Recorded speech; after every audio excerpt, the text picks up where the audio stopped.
Inilah Injil suci menurut Santo Yohanes.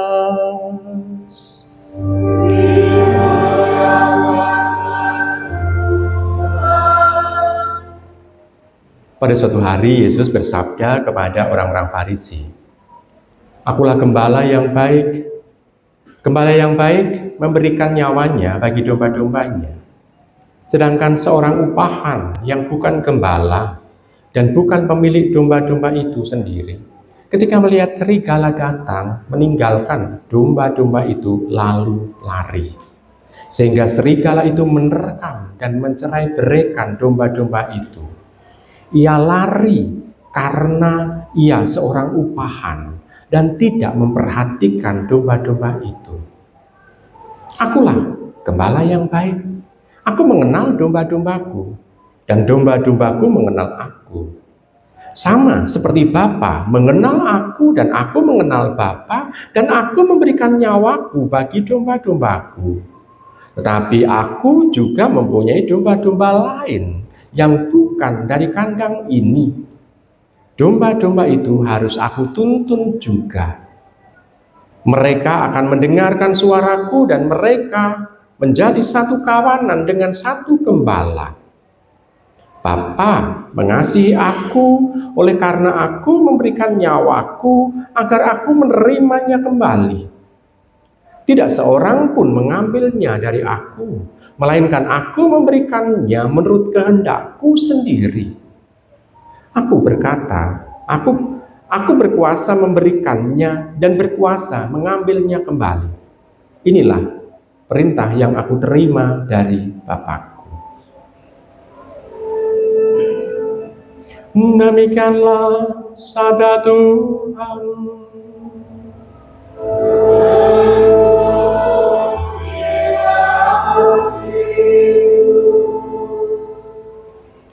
Ibu bapak, saudari, saudara kasih dalam Tuhan. Itulah yang dikatakan oleh Tuhan mengenai gembala yang baik. Kualitas gembala yang baik adalah toh nyowo, artinya mau untuk mengorbankan hidupnya demi yang tanggung jawabnya, gitu ya. Kalau domba-dombanya mengalami situasi ada ancaman serigala, maka dia toh nyowo. Mengapa gembala selalu identik dengan tongkat? Karena tongkat seolah-olah itu menjadi senjata. Kalau ada ular, ya tongkat itu dipakai untuk menghalau ular. Kalau ada serigala, ya tongkat itu yang dipakai untuk menghalau serigala.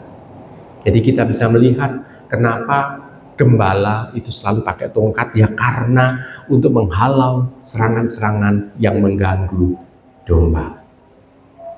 Nah, kualitasnya adalah dia mau untuk mengorbankan hidupnya.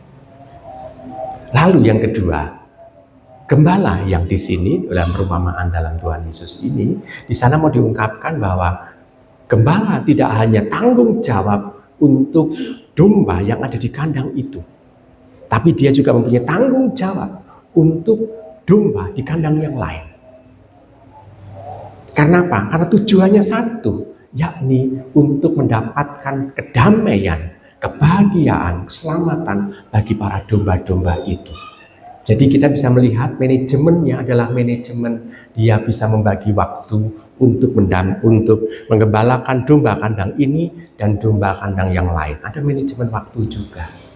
Jadi tidak hanya segala toh nyowo, tetapi juga ada manajemen soal waktu. Nah, sekarang Ibu Bapak saudara kasih, pesan ini berbicara apa untuk kita?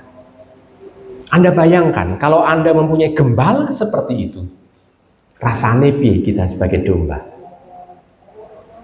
Kalau kita bayangkan kita mempunyai gembala yang seperti itu, rasanya bagaimana? Halo?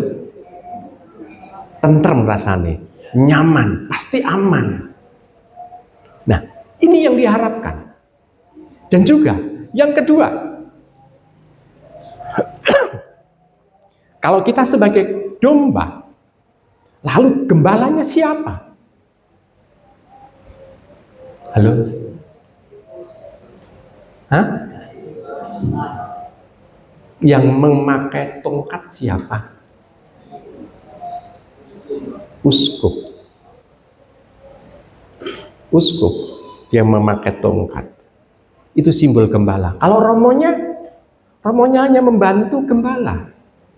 Pembantu-pembantu dari uskup. Gelar romo itu sebetulnya adalah jabatannya adalah membantu uskup. Kalau uskup mengatakan tidak boleh misa, romonya juga nggak boleh misa.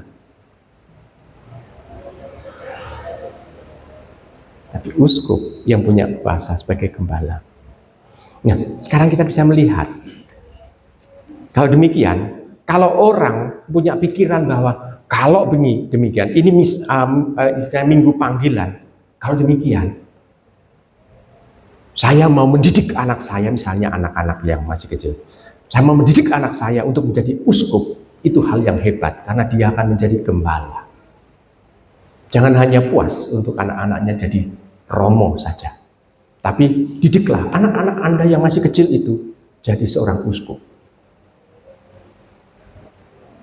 Biar saya nanti akan mengatakan kepada anak Anda, Monsinyur. Nah, Ibu Bapak, Saudara, terkasih dalam Tuhan. Jadi kita bisa melihat bahwa tujuan, kalau kita bisa melihat gembala yang baik seperti itu, maka kualitas seorang gembala harus seperti itu. Maka uskup pun itu dipimpin atau dipilih dari kalangan-kalangan para imam yang diharapkan mempunyai kualitas seperti itu. Uskup pun itu tidak hanya menggembalakan, misalnya uskup kita, tidak hanya menggembalakan umat di Keuskupan Agung Jakarta, juga Jakarta Semarang, enggak. Di Keuskupan Agung Semarang, enggak. Tapi untuk uskup kita juga mempunyai tanggung jawab di KBI untuk membawai mungkin salah satu komisi, mungkin membawai tanggung jawab tertentu yang ditugaskan oleh KBI. Dan kita tidak boleh dalam arti tertentu mengatakan, oh itu uskupku, harus memperhatikan aku. Enggak. Jadi dia mempunyai tanggung jawab tersendiri dan manajemen waktunya atau manajemen untuk memimpin sudah baik, sudah benar. Kenapa? Karena uskup kita itu uskup yang bisa memperhatikan aspek-aspek kerohanian bagi umatnya. Kenapa? Karena bagian administrasi sudah ditangani oleh VCAP. Jadi VCAP itu mendapatkan sharing untuk bagian, kalau itu dalam kepemerintahan itu ada yudikatif, ada apa lagi? Yudikatif, terus apa lagi? Legislatif, eksekutif. Nah, persis eksekutifnya itu di-sharingkan kepada VCAP. Dan kalau yang bagian umum, yang lintas teritorial, itu ada di dalam Vikjen. Ini eksekutifnya sudah di-sharekan. Tetapi bagian hidup rohani umat, ini tetap bagian tanggung jawab uskupnya. Nah, kita bangga dengan uskup yang seperti itu. Maka Ibu Bapak Saudara terkasih, didiklah anak Anda untuk bisa menjadi uskup. Kalau itu anak laki-laki. Kalau anak perempuan, didiklah anak-anak Anda perempuan itu menjadi seorang muder. Artinya dia seorang pimpinan, suster-suster di biara-biara tertentu. Nah, saudara terkasih dalam Tuhan, kita mempunyai hal itu. Maka minggu panggilan ini sebetulnya memperhatikan itu. Supaya kelangsungan dalam gereja ini ada. Karena gereja bukan PT. Gereja bukan CV yang dimiliki oleh owner tertentu untuk memperkaya ownernya. Tidak. Tetapi gereja adalah ini kumpulan jemaat beriman. Dan masing-masing anggota dari gereja mempunyai tanggung jawab untuk tetap berdirinya gereja ini. Nah, Ibu Bapak, Saudara terkasih, banyak orang yang bertanya kepada saya, Romo kenapa Romo kok kepingin jadi Romo dulu? Kenapa? Satu ketika, pada waktu saya dulu masih sekitar usia SMP, saya melihat di Romo di paroki saya, Romonya sudah tua. Sederhana sebetulnya. Kalau Romo itu tua, nanti kalau dia sebentar lagi mati, yang ganti siapa ya? Ada pertanyaan seperti itu dalam hati saya sendiri. Nanti yang kalau Romonya sudah tua seperti itu, yang gantiin siapa ya? Kan Romo nggak punya anak. Romonya nggak punya keturunan. Nanti kalau mati yang gantiin siapa? Ternyata dari itu, dari situasi faktual seperti itu, lalu terdorong. Saat saya ngomong ke bapak saya mengatakan dengan senang hati mengatakan kata, tidak boleh. Ya betul, tidak boleh. Sampai saya melamar ke Mertoyudan, nggak bisa ikut tes karena tidak ada surat. Surat apa? Surat dari orang tua. Ya sudah, nggak bisa. Lalu akhirnya disuruh untuk kuliah di sana, kuliah di sini, disuruh untuk melamar sekolah. Ya baik, saya turuti. Akhirnya kalau Tuhan sudah memanggil, saya juga sesuatu yang bagi saya itu membesarkan diri saya dan terus senantiasa untuk setia adalah kalau Tuhan sudah memanggil, apapun alasannya pasti akan ditangkap oleh Tuhan. Seperti Yunus. Yunus menolak panggilan sebagai nabi. Tapi Yunus waktu pergi justru ditangkap oleh Allah untuk menjadi nabi. Mengatakan, kalau Tuhan berkehendak, walaupun sudah orang tua itu mengatakan tidak boleh, tetap ada jalan. Walaupun jalannya agak licik yang saya lakukan. Yakni pada saat saya mau melamar ke seminari Bertinianum, karena saya sudah lulus SMA tahun 84, lalu masuknya tahun 86, lalu saya melamar, ada surat yang kebetulan mau ditandatangani oleh bapak saya.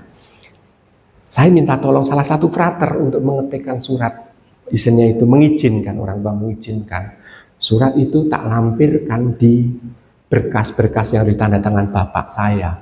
Nah, bapak saya juga tanda tangan dengan sadar, tanda tangan gitu, tetapi tidak membaca atasnya.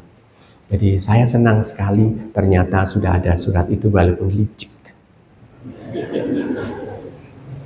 Tetapi betul, kelicikan itu ternyata harus saya bayar. Selama saya di seminari, pada waktu itu bapak saya tidak pernah mengunjungi saya, tidak pernah menuliskan satu surat pun kepada saya. Ya, tidak apa-apa, tidak apa-apa. Tapi pada saat tahbisan, bapak saya datang. Pada saat saya kalau kekal, karena teman-teman itu semua itu tidak pernah ketemu dengan bapak saya, lalu meminta supaya bapak saya itu memberikan kata sambutan wakil orang tua. Karena wakil orang tua, bapak saya mau tidak mau harus hadir. Dan memang hadir. Dan ternyata tidak hanya kata sambutan, tapi dalam kata sambutan itu ada doa yang kami rekam di dalam otak kami, bahwa orang tua walaupun di dalam hati itu mengatakan kata tidak, namun kalau Tuhan berkehendak, Tuhan akan menangkap anaknya.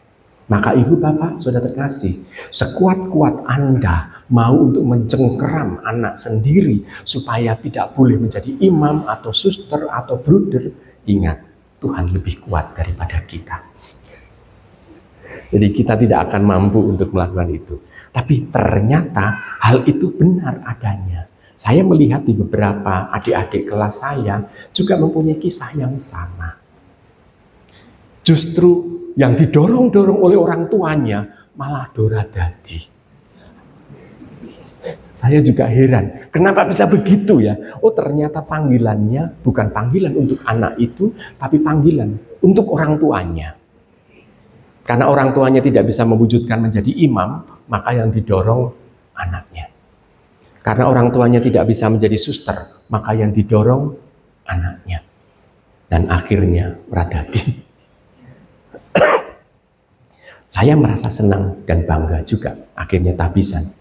Dan saya juga bangga karena dari 8 orang yang tahbisan, akhirnya tinggal 3 yang masih hidup. 5 sudah dipanggil dan tidak pernah keluar. Dipanggil artinya apa? Mati gitu ya. Panggil, meninggal, dan tidak pernah keluar dari imam. Dan tinggal 3 itu 1 di Kalimantan, 2 di Pulau Jawa ini. Kalau ulang tahun tahbisan kami gelenak-gelenik dewi. Seneng ya teman-teman kita yang mati, karena mereka itu bisa kita doakan dalam doa-doa kita. Nanti kalau kita mati, yang mendoakan siapa ya? Seringkali ada guyonan seperti itu. Namun kami merasa bahwa ini adalah satu tanggung jawab.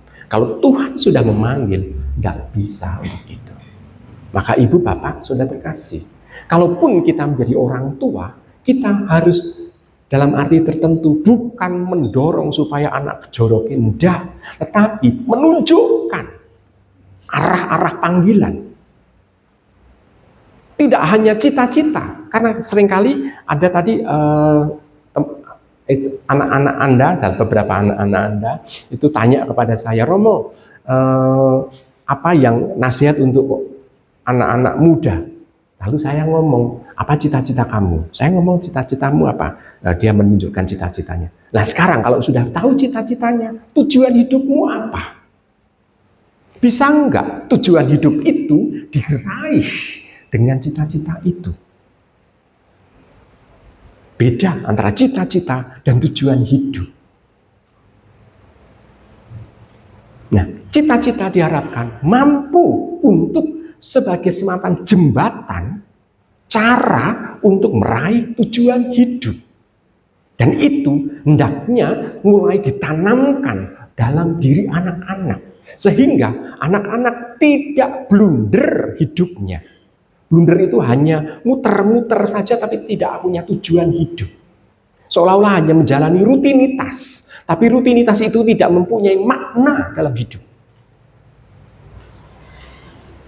Nah, ibu bapak saudara terkasih, kita diajak untuk itu. Maka minggu panggilan ini mau mengajak kepada kita, mari kita sebagai orang tua, kita menunjukkan arah tujuan hidup yang sebenarnya. Walaupun cita-citanya ada, namun tujuan hidup tetap harus kita tunjukkan. Apakah cita-cita itu bisa untuk meraih tujuan hidup? Ini terserah nanti sesuai dengan kedewasaan masing-masing anak. Maka mari kita bersama-sama sebagai orang tua, kita mengantar anak-anak kita untuk sampai kepada tujuan hidup yang sejati. Selamat merenungkan.